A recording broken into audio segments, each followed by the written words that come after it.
नमस्कार,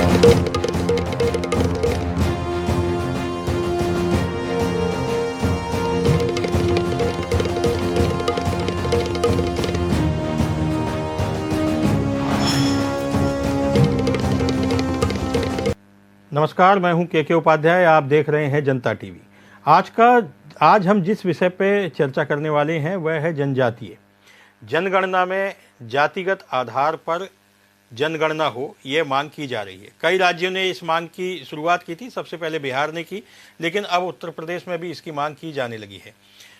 विपक्षी party Samajwadi party ने इस जनगणना को लेकर के, जातिगत जनगणना की मांग को लेकर के सड़कों पे भी मार्च किया और विधानसभा में भी इस मुद्दे को उठाया है। भारतीय जनता पार्टी के भी कई नेताओं ने इसको लेकर के घुमा फिराकर बयान दिए हैं। उप मुख्यमंत्री केशव प्रसाद मौर्य ने कहा कि जातिगत जनगणना होनी चाहिए। बाद में उन्होंने कहा कि समाजवादी पार्टी ने अपने शासनकाल में जनगणना क्यों नहीं कराई। कांग्रेस भी इसकी बात कर रही है। लेकिन जातीय जनगणना के क्या प्रभाव हैं, क्या दुष्प्रभाव हैं, ये विषय का मुद्दा है। असल में जातीय जनगणना क्यों कराना चाहते हैं, इसके पीछे क्या है, हम सबसे पहले एक रिपोर्ट देखते हैं, उसके बाद बहस करते हैं।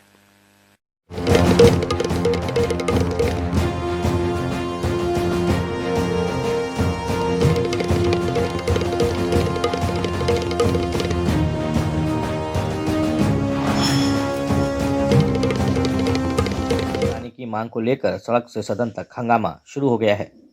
विपक्ष का कहना है कि जातीय जनगणना से लोगों का विकास होगा। जातिगत जनगणना को लेकर के बड़ा हो हल्ला है, सदन नहीं चल पा रहा है, अखिलेश यादव मुखर हैं। देखिए, इस पर मैं इतना कहना चाहती हूँ कि जो भी संवैधानिक रूप से जो जनगणना होगी वो सभी के लिए मान्य होगी। लेकिन भाजपा सरकार जातीय जनगणना कराने के पक्ष में नजर नहीं आ रही है।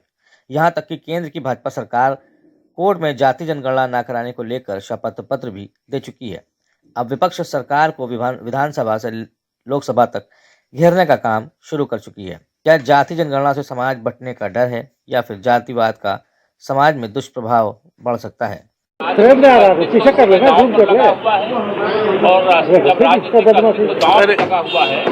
वह तब जाग रहे हैं जब वह सत्ता से बेदखल हो गए। जब सत्ता में थे 2012 से 2017 तक, जब केंद्र में इनके समर्थन 2004 से 2014 तक सरकार उत्तर प्रदेश में यूपी भाजपा सरकार ने सपा पर भी आरोप लगाया है कि सपा सरकार रहते जाति जनगणना क्यों नहीं कराई गई। सपा के पास कोई मुद्दा नहीं है, इसीलिए समाज का ध्यान भटकाना चाहते हैं। न्याय की ये मांग है और अगर जनगणना हो जाए और सारी जातियों की स्थिति अगर सामने आ जाए तो उन्हें न्याय मिलने में, उन्हें भागीदारी मिलने में निश्चित रूप से आसानी होगी। ये भारत का संविधान और भारत का लोकतंत्र भी यही चाहता है। ब्रजेश पाठक कहते हैं जाति जनगणना जैसा कोई मुद्दा नहीं है, सपा के पास कोई इशू नहीं है, इसलिए इस तरीके की बात पीछे कर लो भाई, मोबाइल क्यों चलेगा। गाय और गोबर हमारे पास है, गरीब, कमजोर, किसान, बेरोजगार, नौजवान। अब सवाल ये उठता है कि जातीय जनगणना क्यों आवश्यक है और क्यों नहीं। दोनों तरह के मुद्दे हैं। एक तरफ ये है कि जातीय जनगणना से समाज के विघटन का खतरा है, ये भारतीय जनता पार्टी कह रही है। वहीं विपक्षी दलों का कहना है कि इसमें से पता चलेगा किस जाति की कितनी भागीदारी है, तो उसके हिसाब से सत्ता में उसकी हिस्सेदारी होनी चाहिए। खैर, हमारे साथ चर्चा में आज भारतीय जनता पार्टी से जुड़ने जा रहे हैं कुशपुरी, प्रवक्ता भी हैं भारतीय जनता पार्टी के। अशोक यादव समाजवादी पार्टी के प्रवक्ता हमारे साथ इस विषय पर जुड़ेंगे। सुनील अर्कवंशी है, राष्ट्रीय प्रवक्ता हैं सुभाषपा के। और हमारे अनिल के अंकुर जनता टीवी के स्टेट ब्यूरो हेड हैं, वे पत्रकारीय दृष्टि से इस पर अपनी राय रखेंगे। भारतीय जनता पार्टी के कुशपुरी जी से हम सवाल लेते हैं। सबसे पहले कुशपुरी जी, लगातार जातीय जनगणना को लेकर के मांग उठती जा रही है। विधानसभा में भी अभी आपने देखा कि हंगामा हुआ इसको लेकर के, विपक्षी पार्टी ने इसे मुद्दा बनाने की कोशिश की है। भारतीय जनता पार्टी को क्या डर है? ऐसी कौन सी आशंकाएं हैं जिसकी वजह से जातीय जनगणना के मुद्दे से भारतीय जनता पार्टी पीछे हट रही है या इस पर कोई जवाब नहीं दे रही है? कुशपुरी जी, मुझे लगता है कि कुशपुरी जी से संपर्क होने में कुछ दिक्कतें हैं, जब तक हमारी टेक्निकल टीम इस बाधा को दूर करती है। समाजवादी पार्टी के अशोक यादव जी भी हमारे साथ हैं। यादव जी, ये जातीय जनगणना का आखिर ये विचार आया कहाँ से? आपकी भी सरकारें रही हैं, आपकी सरकार के दौरान भी इस तरह की बात की जा सकती थी या जातीय जनगणना कराई जा सकती थी। अचानक इसकी आवश्यकता क्यों पड़ी कि जातीय जनगणना होनी चाहिए? अशोक यादव जी। अनिल जी, इसके पहले भी हमारे जितने भी वरिष्ठ नेतागण रहे, चाहे माननीय मुलायम सिंह यादव जी रहे हों या माननीय शरद यादव जी रहे हों या लालू प्रसाद यादव जी हैं, सभी लोगों ने समय समय पर जातीय जनगणना की डिमांड की है सदन में। लेकिन आज आप ये बात जो पूछ रहे हैं, ये जातीय जनगणना की डिमांड आज नए में नहीं है, ये बहुत दिनों से चली आ रही है और ये सामाजिक न्याय के लिए बहुत जरूरी है जातीय जनगणना। क्योंकि समाजवादी पार्टी का सीधा मानना है कि जिसकी जितनी संख्या भारी उसकी उतनी हिस्सेदारी। तो इसमें दिक्कत क्या हो रही है, जब आप राष्ट्रपति की जात बताते हैं, प्रधानमंत्री की जात बताते हैं और सब पूरा खेल जातिवाद के आधार पर भारतीय जनता पार्टी करती है। सारी पार्टियां जो टिकट देती है जाति आधार पर, सब कुछ जातिगत आधार पर हो रहा है। अधिकारियों की नियुक्ति जातिगत आधार पर हो रही है उत्तर प्रदेश में या कहीं भी देख लीजिए। तो आप जातीय जनगणना कराने से क्यों इतना भारतीय जनता पार्टी घबरा रही है?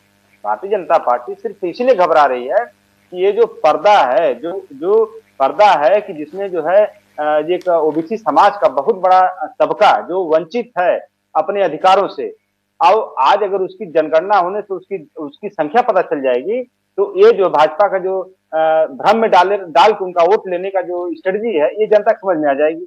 तो इसलिए भारतीय जनता पार्टी इसका विरोध कर रही है कि पिछड़ों का सिर्फ वोट लो लेकिन उनको अधिकार मत दो। इसका जीता जागता उदाहरण 2017 की विधानसभा चुनाव में आप देखेंगे तो इसका सबसे बड़ा अगर कोई विक्टिमाइज पर्सन है तो हमारे स्कूल मंत्री जी हैं, माननीय केशव प्रसाद मौर्य जी हैं, जो जिनको आगे करके भारतीय जनता पार्टी ने पिछड़ों का वोट लिया, लेकिन बाद में उनको स्कूल मंत्री बना दिया, मुख्यमंत्री कोई और बन गया। तो इस तरह की चीजें जो मनवादी या कह सकते हैं कि ये एक जो है साम्यवादी या सामंतवादी व्यवस्था का सूचक भारतीय जनता पार्टी चाहती है कि देश में जो सामंतवादी व्यवस्था बनी रहे और जो 85% तबका है समाज का, उसका हक जो है हमेशा ये लोग खाते रहे। इसलिए भारतीय जनता पार्टी इसका विरोध कर रही है और उसका कोई मजबूत आधार। ठीक है भारतीय, ठीक है यादव जी, आपके पास दोबारा आते हैं।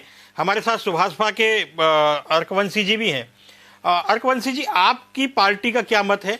और मेरा एक सवाल ये भी है, जैसा अभी अशोक यादव जी ने कहा कि जिसकी जितनी हिस्सेदारी उतनी उसकी सत्ता में हिस्सेदारी होनी चाहिए, मैं भी सहमत हूं कि उन सत्ता में हिस्सेदारी होनी चाहिए।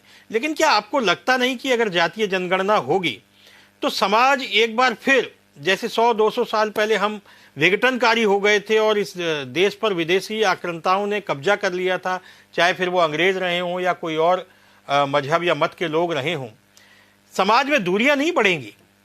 सुनील जी। देखिए, सबसे पहले हम आपको बता दें, समाजवादी पार्टी आज जातिगत जनगणना का जो राग अलाप रही है वो हमारे माननीय राष्ट्रीय अध्यक्ष श्री ओम प्रकाश राजभर जी सितंबर में हमने सावधान यात्रा निकालने का काम किया था उत्तर प्रदेश से और बिहार तक। हम उस यात्रा को लेकर गए थे। उस यात्रा में सबसे बड़ा हमारा मुद्दा था कि उत्तर प्रदेश के अंदर और बिहार के अंदर जातिगत जनगणना होनी चाहिए। जैसा कि जब भारतीय जनता पार्टी की सरकार वहां पर थी तब आपके तेजस्वी जी चिल्ला रहे थे कि जातिगत जनगणना होनी चाहिए थी। जब उनकी सरकार आई तब हमने कहा कि बिहार में जातिगत जनगणना होनी चाहिए थी और हम बिहार तक उस अपने जो सावधान यात्रा का जो रथ हम लेकर निकले थे वहां तक गए थे। उसके बाद वहां पर जातिगत जनगणना की शुरुआत हुई। अब वो माननीय राष्ट्रीय अध्यक्ष जी को देखकर समाजवादी पार्टी के माननीय राष्ट्रीय अध्यक्ष श्री अखिलेश यादव जी भी उस बात को कहने लगे। ये कभी भी समाज को सामाजिक न्याय समिति की रिपोर्ट के बारे में आज तक इन्होंने बोलने का काम नहीं किया। आज उत्तर प्रदेश के अंदर सामाजिक न्याय समिति की रिपोर्ट 75 जनपद में सर्वे कराया गया था 2018 में। माननीय राघवन सिंह की कमेटी जी की रिपोर्ट आई थी। रिपोर्ट आने के बाद रिपोर्ट रखी हुई है, सर्वे हुआ रखा है, 75 जनपद में सर्वे हुआ है। उस रिपोर्ट को लागू कराने के लिए माननीय अखिलेश यादव जी एक बार भी नहीं सदन में बोले। तो अब ये जो है इस तरीके के बयान देने से कोई मतलब नहीं है। समाज समझ चुका है, गुमराह करने का काम समाजवादी पार्टी कर रही है। और जातिगत जनगणना का रहा प्रश्न, तो जातिगत जनगणना कराने के लिए हमारे माननीय राष्ट्रीय अध्यक्ष श्री ओम प्रकाश राजभर जी ने सदन में खड़े होकर कहा कि 100% जातिगत जनगणना होनी चाहिए और हम इसकी मांग लगातार काफी समय से करते चले आ रहे हैं। और यहाँ तक हमारी पार्टी 20 साल बने हो गए पार्टी, हम तब जब सत्ता में नहीं थे, सदन में नहीं थे, तब हम सड़क पर इस मांग को उठाने का काम करते थे और जब हम सदन में गए तो हम सदन में भी ठीक इस है। मांग को उठाने का काम करते रहे। ठीक है सुनील जी। कुशपुरी जी, मैं आपसे संपर्क कट गया था, अब आपने दोनों वक्ताओं की बात सुन ली होगी। मेरा भी आपसे सवाल यह है कि जब चारों तरफ से जातिगत जनगणना की बात हो रही है, तो भारतीय जनता पार्टी को दिक्कत क्या है? भारतीय जनता पार्टी क्यों इस मांग से पीछे हट रही है?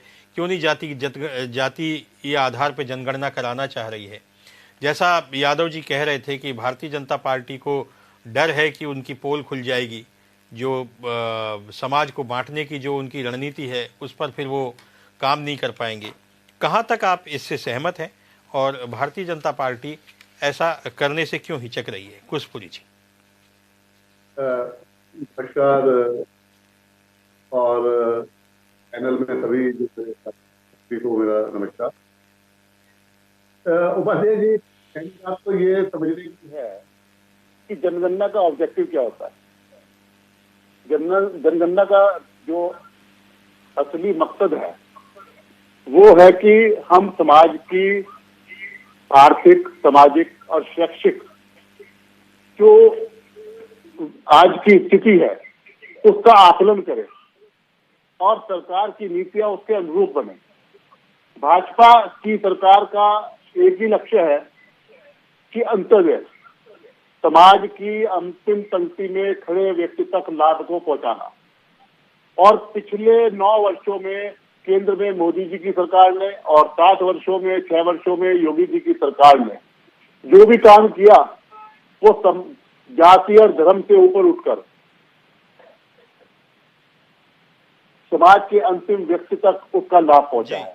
चाहे वो जनधन खाते खोलने की बात हो, चाहे वो आवास देने की बात हो, चाहे शौचालय बनाने की बात हो, उसमें किसी तरह का डिस्क्रिमिनेशन नहीं था। दूसरी चीज, जातिगत जनगणना, जो आखिरी बार जब जातिगत जनगणना हुई 1931 में, आप मेरी आवाज सुन पा रहे हैं? हाँ, मैं सुन रहा हूँ, आप बोलिए जी। हाँ, जब 1931 में आखिरी जनगणना हुई थी, सुन रहे जी, तो उसमें 4145 जातियां आइडेंटिफाई हुई थी। और मजे की बात यह है कि जब 2011 में यूपीए की सरकार ने एक बार जाति गणना करने का प्रयास किया तो उस वक्त 4,28,677 जातियां आइडेंटिफाई हुई।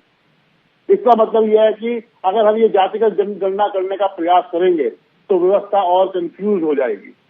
और हमारा मकसद, हमारी सरकारों का मकसद अंतिम व्यक्ति तक हर लाभ को पहुंचाना है। शिक्षा हो, समाज के जो भी कुरीतियां हैं उन्हें दूर करने का प्रयास हो, उनकी आर्थिक व्यवस्था को कैसे बेहतर किया जाए, इसके लिए काम करना है। जातिगत रूप से मैं नहीं समझता कि जातिगत जनगणना इस देश का क्या भला करेगी, ये अभी तक समझा नहीं पा रही है ये जो समाजवादी पार्टी मांग कर रही है। दूसरी बात, ये खुद 2012 से 2017 तक सरकार में थे, इन्होंने तो कभी कोई इनिशिएटिव लिया नहीं।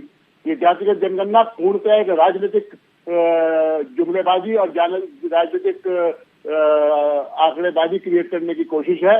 इसके अलावा इसमें कुछ भी नहीं है और ये पूरी तरह एक राजनीतिक विषय है, इसका कोई भी सामाजिक आधार नहीं। ठीक है कुशपुरी जी। अनिल के अंकुर, आप इस जातिगत जनगणना का जो इशू उठाया गया है विपक्ष के द्वारा, इसे किस रूप में देखते हैं और क्या इसका जनता में क्या इम्पैक्ट है?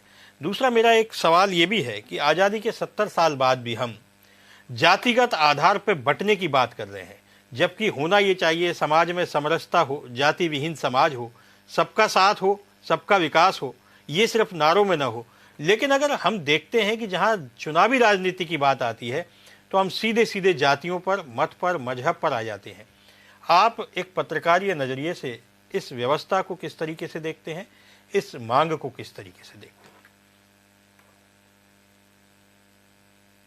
सबसे बड़ी अनिल के डिमांड है जी, ये जो जाति जनगणना पर लेकर के जंग छिड़ी हुई है, जाति जनगणना की जंग, ये निश्चित रूप से पूरी तौर से सियासी है। और इस सियासी जंग को हर व्यक्ति को सोचना चाहिए कि आखिर इसका लाभ किसको और किस आधार पर मिल सकता है। क्योंकि देखिए, एक तो सुप्रीम कोर्ट की पूरी तरह से एक रूलिंग है कि 50% से अधिक यानी कि 50% से अधिक कहीं भी आरक्षण नहीं हो सकता। यानी कि अगर जाति जनगणना हो भी गई, जाति जनगणना हो गई और मान लेते हैं कि एक्स की जनसंख्या इतनी है, वाई की जनसंख्या इतनी है और के की जनसंख्या इतनी है, तो ओबीसी में अगर तमाम जातियां अगर उनकी जनगणना किसी की सबसे ज्यादा निकल आई, तो जो ओबीसी का 27% है, ओबीसी का 27% में सबसे ज्यादा जो हम करेंगे तो डिमांड करेंगे कि हमें ज्यादा मिल जाए, क्योंकि सुप्रीम कोर्ट के मुताबिक टोटल 50% से अधिक नहीं हो सकता है कहीं भी आरक्षण। तो ऐसी स्थिति में ये जो आधार है, इसमें निश्चित रूप से जाति संघर्ष बढ़ जाएगा और आपस में ओबीसी और वर्सेस ओबीसी क्लैश बढ़ जाएंगे।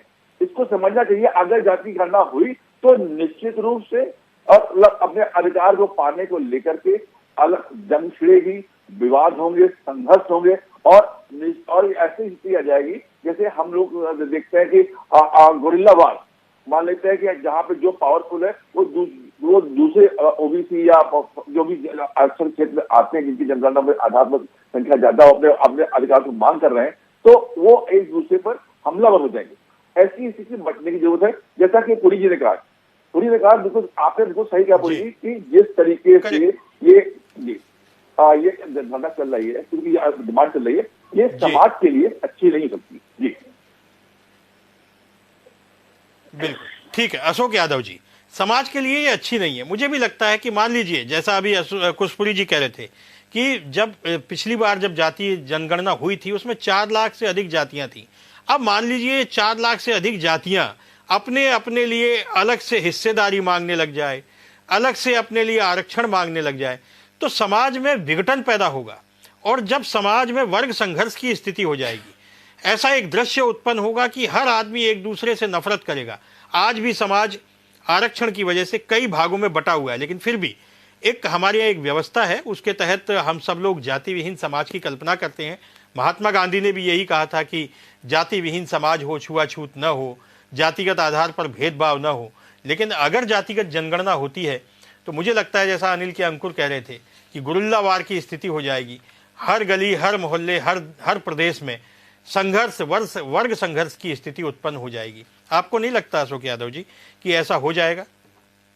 मुझे लगता है अशोक यादव जी तक मेरी आवाज़ नहीं पहुंच रही है, तब तक हम सुनील अर्कवंशी जी से बात करते हैं। सुनील जी, मेरा सवाल आपसे भी वही है कि जैसा अनिल के अंकुर कह रहे थे कि यदि जातिगत जनगणना होती है, मान लीजिए हो जाती है, सरकार आपकी मांग मान लेती है, आपके नेता की बात, तो वर्ग संघर्ष की स्थिति उत्पन्न नहीं हो जाएगी देश में? सुनील जी, संघर्ष क्यों नहीं आए, इसी तरीके का पड़ेगा। आज समाज में रह रहे हैं जहाँ विभिन्न प्रकार की जातियों रह रहे हैं, हम उनके साथ में रहेंगे। तो यहाँ पर खाली ओबीसी की जातिगत जनगणना के बारे में नहीं है, खाली दलित की जातिगत जनगणना के बारे में नहीं है, सभी वर्ग के जातिगत जनगणना के बारे में बात की जा रही है। तो इससे कोई संघर्ष होने वाला नहीं है। सभी लोग उसी समाज में रह रहे हैं और आगे भी रहने का काम करेंगे। जातिगत जनगणना जरूरी कराना इसलिए है कि जिसकी जितनी संख्या है उसकी उतनी भागीदारी होनी चाहिए, इसलिए जातिगत जनगणना कराना अति आवश्यक। नहीं, मैं आपकी बात से सहमत हूं। मान लीजिए फिर बहुत सारी जातियों का अपने अपने हिसाब से हिस्सेदारी मांगने लग जाएंगी और देश उतना ही है, आरक्षण उतना ही है। इस तरह से तो लड़ाई झगड़े बढ़ते जाएंगे, कौन किसको संतुष्ट कर पाएगा? फिर सरकारों के लिए बड़ी विषम स्थितियां हो जाएंगी। कैसे इस वर्ग संघर्ष को रोकेंगे आप?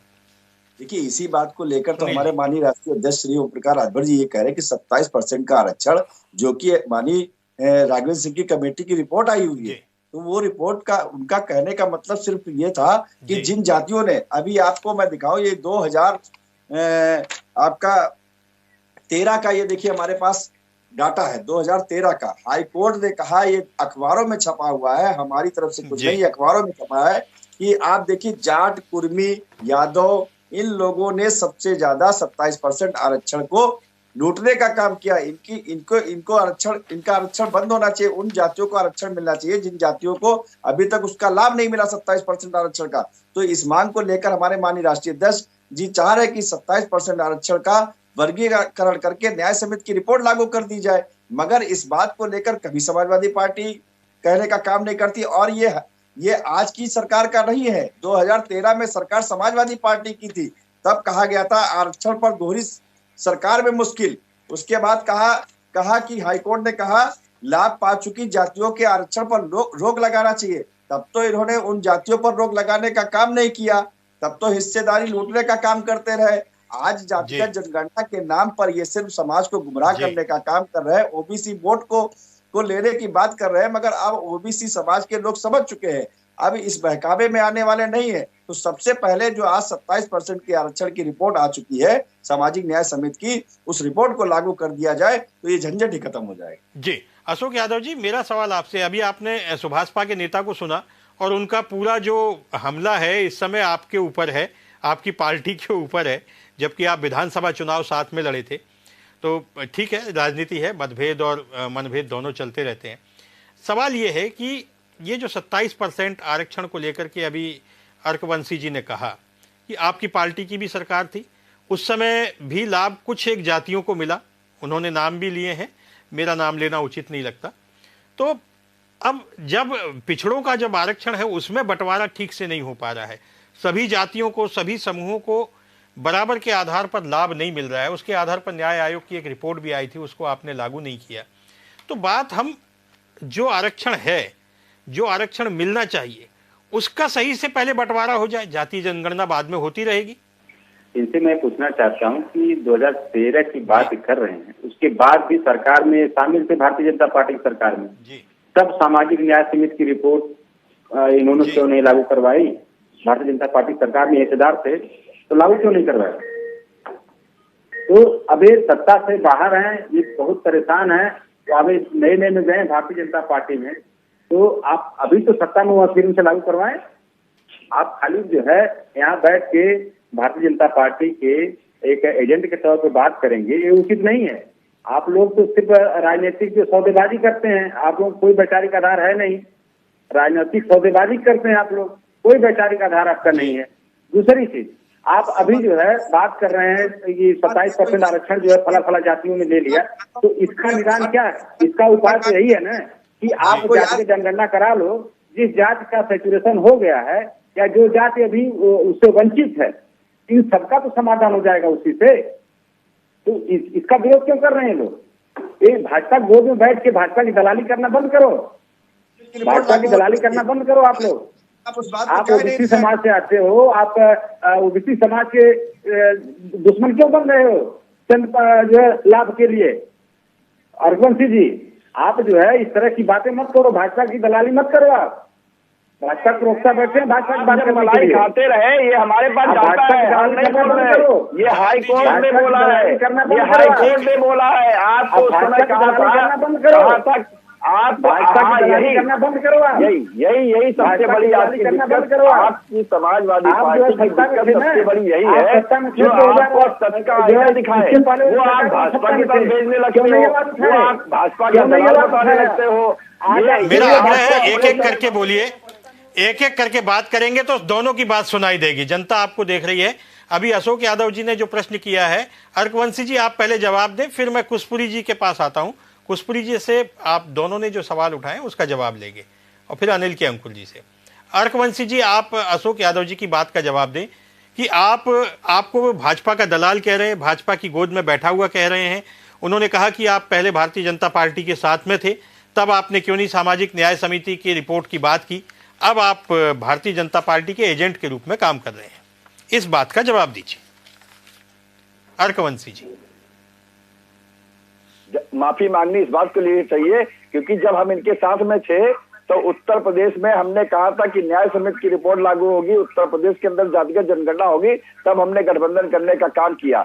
और उत्तर प्रदेश के अंदर जब हमारे माननीय राष्ट्रीय अध्यक्ष 2017 में भारतीय जनता पार्टी के साथ गठबंधन कर रहे, गठबंधन करने के बाद जब वो सरकार में सबसे बड़ा मुद्दा हमारा था कि उत्तर प्रदेश के अंदर न्याय समिति की रिपोर्ट लागू होनी चाहिए, जब सरकार ने बात नहीं मानी तो हम कुर्सी को छोड़कर चले आए। और कुर्सी से उतरने के बाद हमारी तब भी वही मांग थी और आज भी सदन में हमारे नेता माननीय श्री ओम प्रकाश राजभर जी चाहते हैं कि आज न्याय समिति की रिपोर्ट लागू होनी चाहिए। ये बताइए ना कि आज आप राजभर समाज को लेकर आज सरकार को हाईकोर्ट ने कहा है कि 2 महीने में ST/SC में उनको लागू करना चाहिए उनका आरक्षण, मगर अभी भी सरकार ने लागू नहीं किया। क्या क्योंकि उनको पता है कि हम जब रहे सरकार में तो हमने इन लोगों का हिस्सा लूटने का काम किया। यह मैं अपना कोई पेपर नहीं लेकर आया हूँ, ये हाईकोर्ट का पेपर है।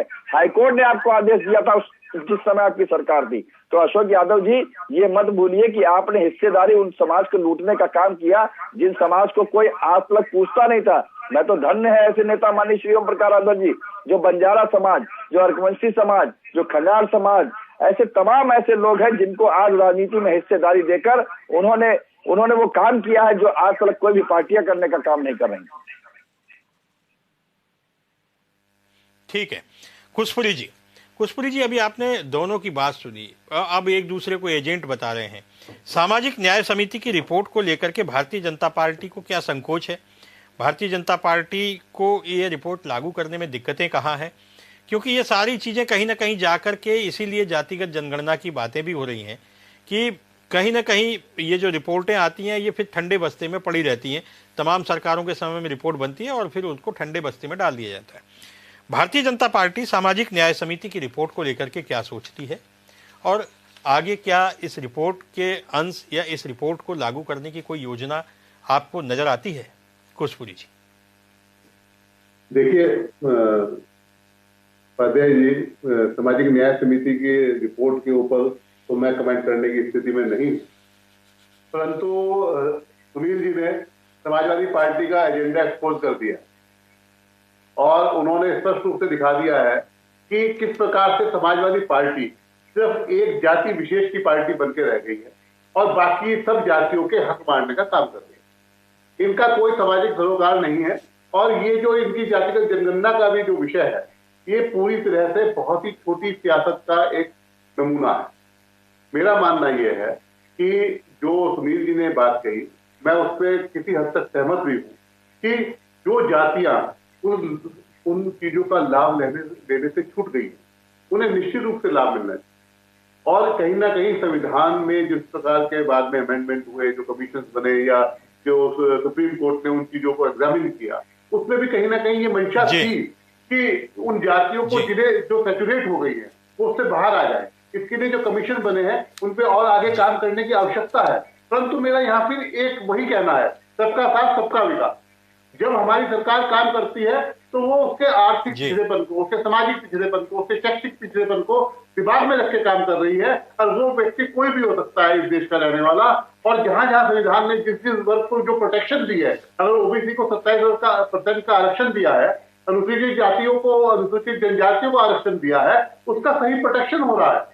और सुप्रीम कोर्ट ऑलरेडी, जैसा कि अनिल जी ने कहा कि 50% की वो सीलिंग उसमें बनी हुई है, तो उसमें संभावनाएं नहीं है, उसमें सामाजिक सुधार की आवश्यकता है।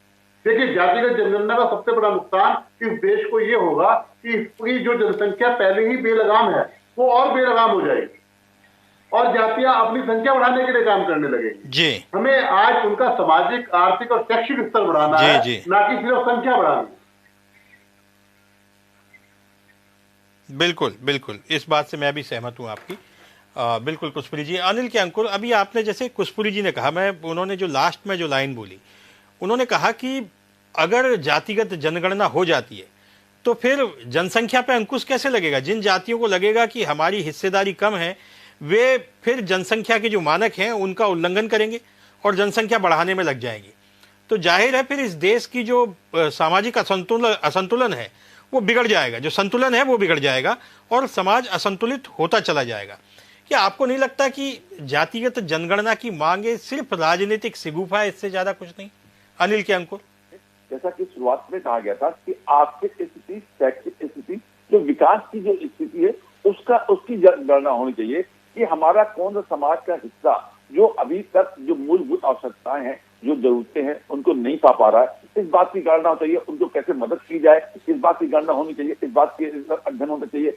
ये बेवजह का, जैसा कि अभी आपने बताया कि जाति जनगणना अगर होगी तो जिनकी जनसंख्या भारी वाले में, तो बिल्कुल सच है बात है कि बाकी जो जातियां जिनके संख्या कम होगी वो जनसंख्या बढ़ाने में लग जाएंगे, फिर सामाजिक असंतुलन पैदा होगा। सामाजिक असंतुलन पैदा होने पर जो हालात जो बिगड़ रहे हैं वो और बिगड़ जाएंगे। अभी तो सबसे बड़ी आवश्यकता देश की ये है कि हमें जनगणना नियंत्रित करनी चाहिए। और जब जाति जनगणना की बात आएगी तो जब जो लोग कम होंगे वो ज्यादा जनसंख्या पैदा करने में ध्यान देंगे तो उससे स्थिति और बिगड़ेगी और देश हमारा मतलब विकास के बजाय धरातल पर जाना शुरू कर देगा। तो जरूरत इस बात की सभी राजनीतिक दलों को चाहिए, जितने भी राजनीतिक पार्टियां हैं वो राष्ट्र के हित में बात करें, वोट की राजनीति के लिए या अपने कुछ समुदाय की राजनीति के हित की बात करने के बजाय तो राष्ट्र को एक नजरिए से देखें और कैसे जाति जनगणना के बजाय सामाजिक जनगणना, शैक्षिक जनगणना, आर्थिक जनगणना, इस पे हम कहाँ पे छूते हैं, कहाँ पे हम कमजोर हैं, उसको कैसे मजबूती दें, इस पर चर्चा होनी चाहिए। जी ठीक है, करेक्ट, ठीक है। अशोक यादव जी 2 सवाल हैं आपसे। एक तो जैसा ये कि अगर जातीय जनगणना होती है और जैसा कुशपुरी जी ने कहा कि जिनकी संख्या कम रहेगी वे फिर अपनी जनसंख्या बढ़ाने में लग जाएंगे, एक तो ये। दूसरा ये कि अभी भी जो 27% का आरक्षण है, पिछड़ों को आरक्षण है, सुनील अर्कवंशी जी ने भी आप पर आरोप लगाया और विधानसभा में आज मुख्यमंत्री बोल रहे थे, उन्होंने भी कहा कि आपके सरकार के दौरान, आपके शासनकाल के दौरान सिर्फ एक जाति यानी यादव समाज को ही उसका लाभ मिला और यही वजह रही कि जब चुनाव हुए तो बाकी जो बैकवर्ड था, पिछड़ा क्लास जिसे हम बोलते हैं, वो भारतीय जनता पार्टी के साथ चला गया या उनके सहयोगी दलों के साथ चला गया। क्या आपको नहीं लगता कि अभी भी जो व्यवस्था लागू है उसमें ही हम न्याय नहीं कर पा रहे हैं? उस पर अगर जातीय जनगणना और हो जाएगी तो फिर भगवान ही मालिक है। यादव जी देखिए, इस तरह का जो भारतीय जनता पार्टी जो प्रोपेगेंडा फैलाने का काम करती है, ये इनके टॉप लीडरशिप से लेकर के जो लोअर इनका पदाधिकारी है वहां तक मिलकर ये लोग एक साथ जो प्रोपेगेंडा फैलाते हैं। इन्होंने जो आयोग हमारे यहाँ जो लास्ट हमारी जो सरकार थी उसमें कहा था कि यादव आयोग है, ठीक है। इन्होंने कहा कि 58 एसडीएम बना दिए गए, तमाम तरह की बातें इन लोगों ने किया। लेकिन आज इनकी सरकार 2 टर्म हो गई, क्यों नहीं जांच करवा के उस पर कि कितने यादव लोग नियुक्त कर दिए गए। दूसरी चीज, आपको याद होगा 2017 में जब माननीय मुख्यमंत्री योगी जी शपथ लिए, उसके बाद 15 दिन तक डीजीपी जैसा महत्वपूर्ण विभाग की कुर्सी खाली थी, डीजीपी की कुर्सी खाली थी सिर्फ ठाकुर समाज के लिए। और जब ओपी सिंह आते हैं डीजीपी बनने के लिए, तब उन्हीं के इंतजार में उनका दिल्ली से उनकी छुट्टी नहीं हो पा रही थी, तो वो 15 दिन का समय लगा सिर्फ एक जात विशेष के लिए डीजीपी की कुर्सी को 15 दिन तक खाली रखा जाता है। ये जातिवाद की बात करेगी ये जो भारतीय जनता पार्टी। और दूसरी चीज मैं बताना चाहूंगा आपको, आज भी उत्तर प्रदेश में डीजीपी परमानेंट नहीं है, वो डीजीपी जो है अस्थायी है और इनको डीजीपी चाहिए, इनके मतलब स्वजाति डीजीपी चाहिए, भले वो चाहे टेम्पररी हो चाहे परमानेंट हो। दूसरी चीज, आज आप देख लीजिए एसओ स्तर से, मतलब थाना अध्यक्ष के स्तर से लेकर के सीओ स्तर, एसपी, डीएम, प्रमुख सचिव तक जितने भी विभाग में लोग हैं, एक जात विशेष के हैं कि नहीं है? मैं ओपन कर रहा हूं, एक जात विशेष के हैं आज के डेट में और सबसे कम पिछड़ा समाज का रिप्रेजेंटेशन है इन विभागों में और इन अधिकारियों के। कुशपुरी जी जवाब दीजिए। ठीक है, कुशपुरी जी से जवाब ले लेते हैं। ठीक है अशोक यादव जी, कुशपुरी जी से जवाब ले लेते हैं। कुशपुरी जी, ये तो सीधा आपकी सरकार को ठाकुरवादी सरकार बता रहे हैं और कह रहे हैं कि ये तो सारी नियुक्तियां उसी आधार पर हो रही हैं।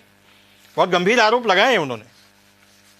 उपाध्याय जी, जिस पार्टी का फंडामेंटल ही जातिगत हो जी, उनका देखने का नजरिया, उनका जो चश्मा है ना, वो जातिगत है। भारतीय जनता पार्टी हमेशा योग्यता का सम्मान करती है जी, चाहे वो किसी भी वर्ग का व्यक्ति क्यों ना हो, किसी भी जाति धर्म का व्यक्ति क्यों ना हो, और उसकी योग्यता के अनुसार ही उसकी अपॉइंटमेंट हो। हमारे यहाँ चाहे वो मंत्रियों के पद हो, चाहे वो प्रमुख सचिव हो, चाहे वो सेक्रेटरी, तो आप उठा के देख लीजिए, उसमें सभी वर्गों के लोग हैं। और इनका कहना, हमारे चीफ सेक्रेटरी ठाकुर नहीं है, हमारे दोनों डिप्टी चीफ मिनिस्टर ठाकुर नहीं है। आप क्या कहना चाहते हैं? क्योंकि आपने हमेशा एक जाति विशेष की राजनीति करी है, आपका जो नजरिया है उतना ही सीमित है। भारतीय जनता पार्टी एक परिवार की पार्टी नहीं है। भारतीय जनता पार्टी में कोई भी जातिगत विषय होने का प्रश्न ही नहीं उठता, क्योंकि ये एक पूर्णतः लोकतांत्रिक दल है और इसकी अपनी मान्यताएं हैं, इसका अपने कार्य करने की अपनी शैली है। ये कोई किसी परिवार द्वारा संचालित दल नहीं है। इसलिए मैं यादव जी से कहूंगा कि वो अपने गिरबान में जाके जी, हम जनता के बीच में रहते हैं, हमारा एक बहुत बड़ा कैडर है और आज हम दुनिया के अगर सबसे बड़े दल है तो जातिवादी होने के कारण नहीं है। हमने इस राष्ट्र के लिए काम किया है, इस प्रदेश के लिए काम किया है, इसलिए दुनिया के सबसे बड़े दल हैं हम। ठीक है, रखी गई थी ठीक है। 2017 अर्कवंशी में। जी, क्या आप भी इस बात से सहमत हैं कि जी अर्कवंशी जी आप कुछ कहना चाह रहे थे?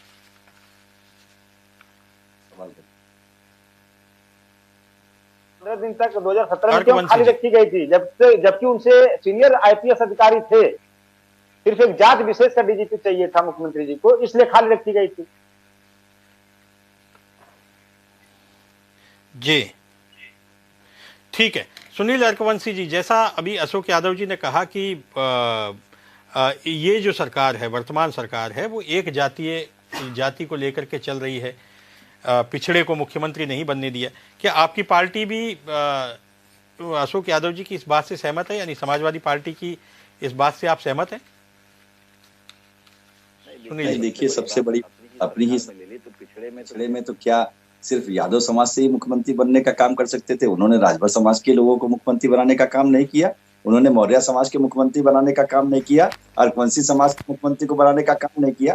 ये जिस तरीके के लोग हैं उस तरीके का नजर आने लगता है। रही बात आज उत्तर प्रदेश के अंदर, इन मुद्दों को लेकर बहस नहीं करेंगे सदन में। आज सबसे बड़ा मुद्दा उत्तर प्रदेश के अंदर शराबबंदी होनी चाहिए। हमारे माननीय राष्ट्रीय अध्यक्ष श्री ओम प्रकाश राजभर चाहते हैं कि उत्तर प्रदेश के अंदर शराबबंदी होनी चाहिए। उत्तर प्रदेश में आधी आबादी जो महिलाएं हैं उनको संसद और विधानसभा में भी उनका आरक्षण आधा होना चाहिए।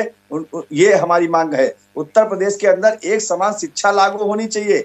इस पर माननीय अखिलेश यादव जी बहस नहीं करेंगे, इस पर सवाल नहीं करेंगे। सिर्फ और सिर्फ वो समाज को गुमराह करने का काम करते हैं ताकि समाज गुमराह हो, इन मुद्दों में भटका रहे, इन मुद्दों से ना कोई अपनी बात। आज बताइए महंगाई कहाँ है? इस मुद्दे पर आज क्या समाजवादी पार्टी ने एक बार सवाल करने का काम किया सदन में? नहीं किया, क्योंकि इनको सिर्फ गुमराह करने का काम है। ये सिर्फ गुमराह करते रहते हैं। अब ये समाज जो पिछड़ा समाज जो इनको वोट करने का काम करता था, अब इनको इन सब चीजों से दूर हट चुका है, इसलिए परेशान है। सत्ता इनके पास है नहीं, अब ये सत्ता नहीं है। अभी आपने कुछ दिन पहले देखा था कि माननीय केशव मौर्य जी को किस तरीके का ऑफर देने का कहा कि 100 विधायक ले आइए, हम मुख्यमंत्री बनाने का। अरे जब आप सरकार में थे तब तो आप ही मुख्यमंत्री बने थे, तब तो आपने मौर्य जी को मुख्यमंत्री बनाने का काम किया नहीं कि भाई मौर्य समाज से मुख्यमंत्री बना दे या राजभर समाज से मुख्यमंत्री बना दे। तो ये सिर्फ बहकाने का काम कर रहे हैं। आज समाज जान चुका है। सामाजिक न्याय समिति की रिपोर्ट उत्तर प्रदेश में लागू हो, हमारे नेता भी चाहते हैं। और रही बात जातिगत जनगणना की, तो बिल्कुल जातिगत जनगणना होनी चाहिए, इससे कोई दिक्कत नहीं है। सारे समाज सभी, आज हम लोग सभी क्या जहां हम लोग रहते हैं वहां कोई एक वर्ग का थोड़ी व्यक्ति रहता है, सभी समाज के लोग रहते हैं। तो हम लोग इस मुद्दों को लेकर आज हमारे बिजली देख लीजिए, किसानों को लेकर हम लोगों ने कहा कि बिजली माफी होनी चाहिए। आज निःशुल्क के नाम पर जो है मीटर करेक्शन दिए गए थे, उनके घरों में बिल आ रहे हैं तो वो परेशान है। इन सब मुद्दों से कोई लेना देना नहीं समाजवादी पार्टी को है। सिर्फ और सिर्फ समाज को बांटने वाले मुद्दों को लेकर समाजवादी पार्टी कुछ ना कुछ बोलने का काम करती है। ठीक है, ठीक है। क्या बोलते हैं कुशपुरी जी, आपसे एक सवाल ये है कि जैसा इन्होंने कहा कि केशव प्रसाद मौर्य को मुख्यमंत्री नहीं बनने दिया क्योंकि आपको ऊंची जाति के किसी व्यक्ति को मुख्यमंत्री बनाना था। खैर, इसमें कितनी सच्चाई है ये तो अलग बात है, क्योंकि योगी जी का चेहरा जो है वो हिंदूवादी चेहरा है और इस वजह से ही भारतीय जनता पार्टी उनको लेके आई थी। लेकिन इसके अलावा आपकी पार्टी के भी नेता जातीय जनगणना की मांग चोरी छुपे उठाते रहते हैं। केशव प्रसाद मौर्य जी का आज ही बयान छपा है कि जातीय जनगणना होनी चाहिए। हालांकि बाद में उन्होंने टीवी चैनल्स को जो बाइट्स दी हैं उसमें उसका उन्होंने खंडन किया है। तो उसमें फिर उन्होंने अपनी बात बदल दी कि अखिलेश यादव ने अपनी सरकार के समय में जातीय जनगणना क्यों नहीं होने दी। तो कहीं ना कहीं आपको भी डर है कि पिछड़ा समाज जो है कहीं जातीय जनगणना के नाम पर भारतीय जनता पार्टी से छिटक न जाए। कुशपुरी जी, देखिए उपाध्याय जी, भारतीय जनता पार्टी को कोई संदेह नहीं है, इस देश का जो भी नागरिक है, चाहे वो ओबीसी वर्ग से आता है, चाहे वो एसटी वर्ग से आता है या सामान्य वर्ग से आता है, वो माननीय प्रधानमंत्री जी और माननीय योगी जी जो सत्यनिष्ठा से जो कार्य कर रहे हैं और जो पिछले 9 वर्षों में इस देश की जो प्रतिष्ठा में बढ़ोतरी हुई है, उसके लिए कोई वर्ग विशेष आप और मैं अलग अलग वर्गों से हो सकते हैं, परंतु अपने देश की तरक्की तो देखकर हम दोनों ही खुश हैं ना। मैं और यादव जी अलग अलग वर्ग से हो सकते हैं, रघुवंशी जी अलग वर्ग से हो सकते हैं, पर अगर आज देश ताकतवर है, आज अगर हम G20 की अध्यक्षता कर रहे हैं, आज पूरे दुनिया में हमारा डंका बज रहा है, हम 5वीं सबसे बड़ी अर्थव्यवस्था है, तो हमारी सबकी छाती चौड़ी है।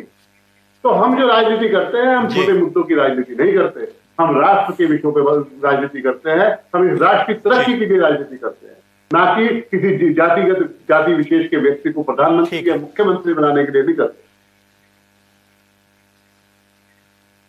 जी ठीक है। अनिल के अंकुर, अभी एक बीच में मुद्दा आया कि जो नियुक्तियां होती हैं, ब्यूरोक्रेट्स की नियुक्तियां हैं या थानों में जो नियुक्तियां हो रही हैं, वो जाति विशेष के आधार पर हो रही हैं। आप तो सचिवालय की रिपोर्टिंग भी करते रहे हैं और पूरे प्रशासन की रिपोर्टिंग से आपका लंबा वास्ता रहा है। क्या आपको लगता है कि इस समय जो नियुक्तियां हो रही हैं उसमें कहीं ना कहीं जातिवाद हावी है, या मुख्यमंत्री की पसंद की जाति के लोगों को पदोन्नत किया जा रहा है या उनकी नियुक्तियां की जा रही हैं? अनिल के अंकुर, सबसे बड़ी बात यह है कि जातीयता के आधार पर पोस्टिंग की शिकायतें आज की नहीं है, बहुत लंबे समय से चलती आ रही हैं। जब अखिलेश सरकार हुआ करती थी तब एक सूची छपी थी कि चौकी से लेकर थानों तक में कितने यादव तैनात हैं, कितने एसडीएम कहाँ तैनात हैं, कहाँ पे एजेंट तैनात हैं एक ही जात विशेष के। ठीक है, तो ये एक पुरानी परंपरा चल रही है। लेकिन इस बार अगर ऐसा कहा जाए तो ऐसा कहीं फौरी तौर पे नहीं दिखता है, इसमें इसके पीछे हम कुछ कारण बता दें। इसके पीछे कारण ये भी है कि जैसे अगर ठाकुर बात कहते हैं, ठाकुर तो आमतौर पर ठाकुर सिंह लगाते हैं, और तमाम जातियां ऐसी हैं जो अपना पूरा नाम नहीं लिखती हैं तो सिंह लगाती हैं। अब जैसे मान लेते हैं कि जैसे कोई कल्याण सिंह जी थे, नेता थे, वो लोधी समाज के थे लेकिन सिंह लगाते थे। ऐसे तमाम ऐसे नाम, कल्याण सिंह का उदाहरण मैंने लिया कि वो सब आदमी जानता है लोधी समाज थे लेकिन सिंह लगाते थे। ऐसे तमाम जो अदर जात लोग हैं सिंह लगाते हैं लेकिन वो ठाकुर नहीं होते। तो हम कैसे मान लें कि मतलब सारे ठाकुर की पोस्टिंग टाइम पोस्टिंग हो रही है और एक ही जात की हो रही है, ऐसा नहीं कहा जा सकता है। लेकिन ये जो मौजूदा हालात है, इन हालातों में मैंने अभी हाल में एक हल्का सा सर्वे कराएगा कि उस सर्वे के मुताबिक मैंने देखा था कि अगर जिलों में कितने थाने हैं, थानों में कितने इंस्पेक्टर हैं, तो मैंने पूरे प्रदेश भर के दिखाया था। उसमें कहीं भी ऐसा आंकड़ा सामने नहीं आया पूरे प्रदेश भर में कि केवल ठाकुरों को ही ज्यादा थाना इंस्पेक्टर बनाया गया है, थाना प्रभारी बनाया गया है, ऐसा आंकड़ा नहीं आया था। क्योंकि इसमें बराबर संतुलन दिखा था। एक ये बात ये मानी जा सकती है कि उसमें यादव समाज के लोगों की संख्या कम थी, ठीक है, मतलब बहुत कम थी, लेकिन ये नहीं कहा जा सकता है कि केवल ठाकुरों को ही दिया गया। सब प्रकार के लोग शामिल है, हिंदू भी हैं, मुसलमान भी है, ओबीसी भी है, एससी भी है, सबको दिया गया है, एक अनुपातिक तौर पर चल रहा है जी। तो इसमें हमारा सिर्फ एक लाइन कहनी है कि अगर ये कहा जाए कि ठीक है अनिल जी, ठीक है, बिल्कुल। अशोक यादव जी, चलिए अब बहस समाप्ति की ओर है। आपसे एक आखिरी सवाल लेते हैं कि आप जातीय जनगणना की मांग कर रहे हैं, चलिए मान लेते हैं जातीय जनगणना होती है, आप उसकी क्या लाभ देखते हैं, समाज को उससे क्या लाभ होने वाला है? अगर जातीय जनगणना होती है और उसके परिणाम सामने आते हैं तो आपको क्या लगता है कि समाज को किस तरीके से लाभ मिलेगा? क्या केवल सत्ता में हिस्सेदारी का लाभ ही चाहिए या सामाजिक समरसता भी आनी चाहिए? आप गैर राजनीतिक तरीके से राजनीतिक जवाब न दे करके बहुत साफ शब्दों में इसका जवाब दें। अशोक यादव जी। उपाध्याय जी, देखिए हमारे भारतीय जनता पार्टी प्रवक्ता भी कर रहे थे कि राष्ट्रवाद की बात ये कर रहे थे, तो राष्ट्रवाद और राष्ट्र निर्माण दो अलग अलग चीजें हैं। आप राष्ट्र को खोखला करके राष्ट्रवाद की डफली नहीं बजा सकते। आप राष्ट्र को किसी एक उद्योगपति के हाथ में गिरवी रख के राष्ट्रवाद की खोखली बातें नहीं कर सकते। और दूसरी चीज जो आपने पूछा जातीय जनगणना जातीय जनगणना के लाभ, जी मैं वहीं पे आ रहा हूँ। जातीय जनगणना, ये बताइए कि कौन सा ऐसा टूल है, कौन सा ऐसा तरीका है कि जो अभी माननीय सुप्रीम कोर्ट ने उत्तर प्रदेश के जो सिविक इलेक्शन थे इस पर रोक लगा दी, किस आधार पे कि ट्रिपल टेस्ट सर्वे करके उसकी रिपोर्ट लाके पेश करिए ताकि ओबीसी समाज का आरक्षण पूरा हो। तो आप बिना इस तरह की एक्सरसाइज किए बिना कैसे उसका हक देंगे? किस आधार पे आप जो हक देंगे? ये चीजें देखिए भारतीय जनता पार्टी की सोची समझी साजिश है ताकि पिछड़ों को उनके अधिकार से वंचित रखा जाए। समझ रहे हैं ना आप? सामाजिक न्याय की बात करते हैं, हमारे सुहेलदेव पार्टी की प्रवक्ता की बात कर रहे हैं सामाजिक न्याय की। आप सामाजिक न्याय ठीक आप कर रहे हैं, फला फला जाति में ज्यादा लाभ ले लिया, तो आप जाति जनगणना नहीं होगी तो कैसे पता चलेगा कि इनकी संख्या इतनी है और आप ये जो इतना लाभ ले लिए? तो ये भी तो जरूरी है। आप जो आरोप लगा रहे हो कि फला फला जातियों ने ज्यादा लाभ ले लिया, ये सारी चीजें जो जाति जनगणना से ही हो पाएंगी। यही एक टूल है, इसके अलावा कोई टूल नहीं है सामाजिक न्याय करने। ठीक है, ठीक है, ठीक है। आपकी बात का जवाब अर्कवंशी जी से ले लेते हैं। सुनील अर्कवंशी जी, जवाब दीजिए। वो कह रहे कैसे पता चलेगा? मेरा आपसे भी यही सवाल है कि अगर आपसे कहा जाए कि कोई 2 या 3 बड़े लाभ गिनाइए जातीय जनगणना के, तो वो आप क्या गिनाते हैं? सुनील अर्कवंशी जी, फिर हम आखिरी सवाल कुशपुरी जी से लेंगे। तो जनपदों की सर्वे रिपोर्ट आ चुकी है।